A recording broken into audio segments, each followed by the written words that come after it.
Everyone, welcome back to my channel. I am Rachna और आज से मैं स्टार्ट करने जा रही हूँ क्लास 12 की बिजनेस स्टडीज़ की क्लासेस।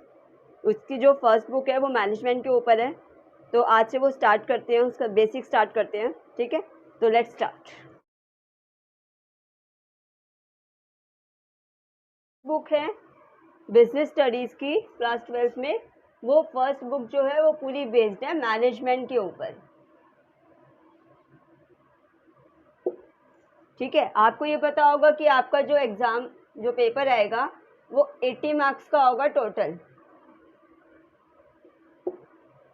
कोई भी बुक उठा के देख सकते हो आप, उसमें जो न्यू एडिशन हो उसमें आप मार्किंग स्कीम चेक कर सकते हो कि कौन सी यूनिट कितने मार्क्स की है। ठीक है, तो हम स्टार्ट करेंगे फर्स्ट यूनिट से। तो फर्स्ट यूनिट में 3 चैप्टर्स हैं, 3 टॉपिक है main. Nature and significance of management,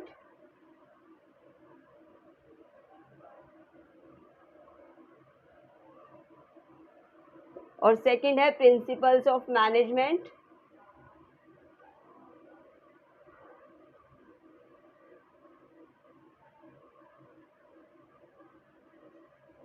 और थर्ड है बिजनेस एनवायरनमेंट।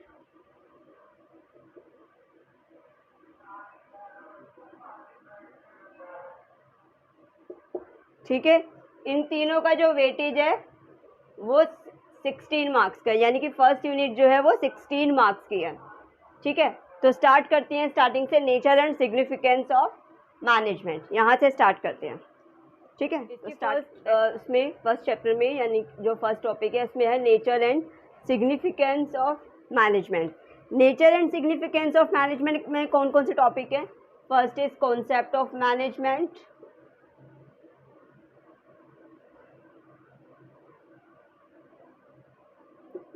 सेकंड है हमारा जो इम्पोर्टेंट टॉपिक्स हैं, इफेक्टिवनेस।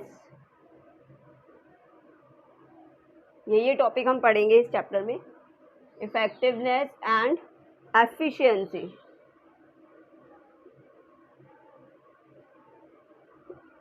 थर्ड है ऑब्जेक्टिव्स ऑफ मैनेजमेंट,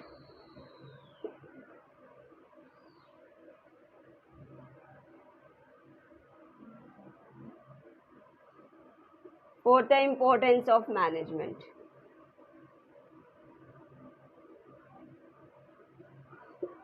ठीक है, ये 4 टॉपिक्स हम कवर करेंगे। आज हम कवर करेंगे cost of management and effectiveness and efficiency. ये जो 2 टॉपिक्स हैं वो मैं नेक्स्ट क्लास में कराऊंगी। ठीक है, तो स्टार्ट करते हैं कॉन्सेप्ट ऑफ मैनेजमेंट से। तो स्टार्ट करते हैं मैनेजमेंट से। As you know that management is important not only in professional life but also in personal life. सबको मैनेजमेंट की ज़रूरत है, हर कोई मैनेज करता है। सिर्फ हम अपने बिजनेस को ही मैनेज नहीं करते हैं, हर कोई अपनी पर्सनल लाइफ को भी मैनेज करके ही चलता है। हमारी मदर्स होती हैं, हमारे पापा की इनकम्स को मैनेज करके चलती हैं कि कैसे उनको पूरे मंथली खर्चा करना है, कैसे उनको क्या करना है, तो वो पूरा पहले से ही मैनेज करके चलती हैं।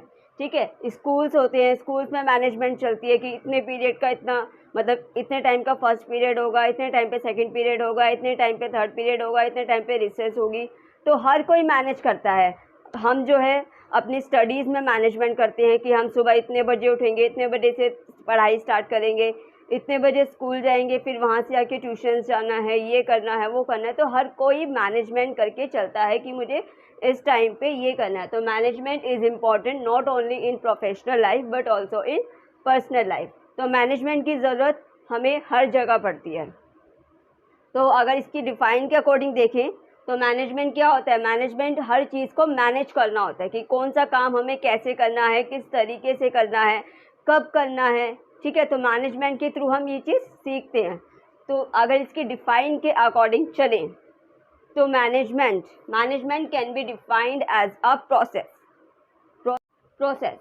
प्रोसेस का मतलब हो गया कि मैनेजमेंट वो चीज़ है जो कभी ख़त्म नहीं होता। अगर हमारे पास एक काम ख़त्म हो जाएगा, एक वर्क कंप्लीट हो गया, तो हम दूसरे वर्क के लिए मैनेजमेंट करेंगे। तो मैनेजमेंट एक ऐसा प्रोसेस है जो कभी ख़त्म नहीं होता, जो किस लिए किया जाता है? काम को पूरा करने के लिए, या फिर हमारा कोई टास्क होता है। जैसे हर स्टूडेंट का टास्क होता है कि उसको अच्छे मार्क्स लाने हैं।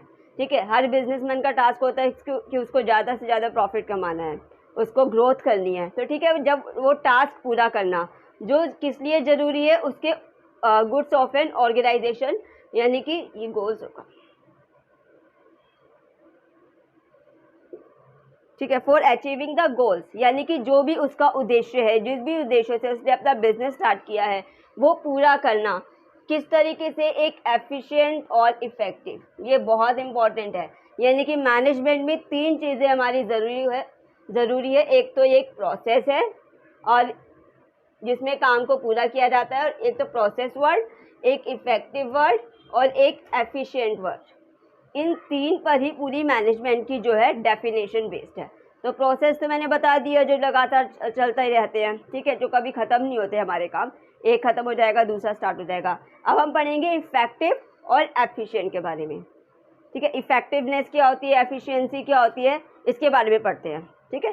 एफिशिएंसी और इफ़ेक्टिवनेस, ठीक है। एफिशिएंसी क्या होता है, एफिशिएंसी होता है it refers to the act of performing activities with minimum wastage of time.